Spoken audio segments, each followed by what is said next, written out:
দলিল থাকার পরেও আগামী দিনে বাদ হয়ে যেতে পারে 5 ধরনের জমির মালিকানা। কোন কোন ক্ষেত্রে জমির মালিকানা বাতিল হতে পারে সেই বিষয়গুলো নিয়ে আলোচনা করব আজকের ভিডিওতে। চলুন শুরু করা যাক। তার আগে বলে রাখি, ভিডিওটি খুবই গুরুত্বপূর্ণ, শেয়ার দিয়ে রাখুন। 2023 সালের ভূমি অপরাধ প্রতিরোধ ও প্রতিকার আইনে বলা হয়েছে, দলিল যার, জমি তার। তবে এই ধারণা সব ক্ষেত্রে প্রযোজ্য নয়।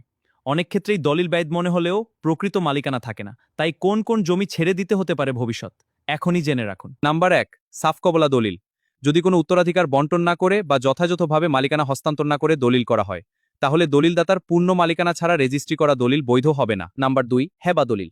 দলিল সঠিক প্রক্রিয়া গ্রহণ না করা বা শর্তভঙ্গ করে তৈরি করা হলে সেই হেবা দলিল অবৈধ ঘোষণা করা হবে। নাম্বার 3, জাল দলিল। সাব রেজিস্ট্রি অফিসে দুর্নীতির মাধ্যমে তৈরি জাল দলিল এখন সহজেই শনাক্ত করা সম্ভব। আপনারা ইতিমধ্যেই বিভিন্ন পত্রিকা এবং টেলিভিশনে দেখেছেন। জাল দলিল ধরা পড়লে 7 বছর জেল হবে সাথে। নাম্বার 4, খাস জমি। সরকার খাস জমিগুলো নিজেদের দখলে নেওয়ার জন্য 2025-এ প্রজ্ঞাপন জারি করেছে এবং নির্দেশ দিয়েছে। নাম্বার 5, অর্পিত সম্পত্তি। মুক্তিযুদ্ধ পরবর্তী সময়ে পরিত্যাগত বা অর্পিত সম্পত্তি নিয়ে নতুন প্রজ্ঞাপনে আদেশ দেওয়া হয়েছে।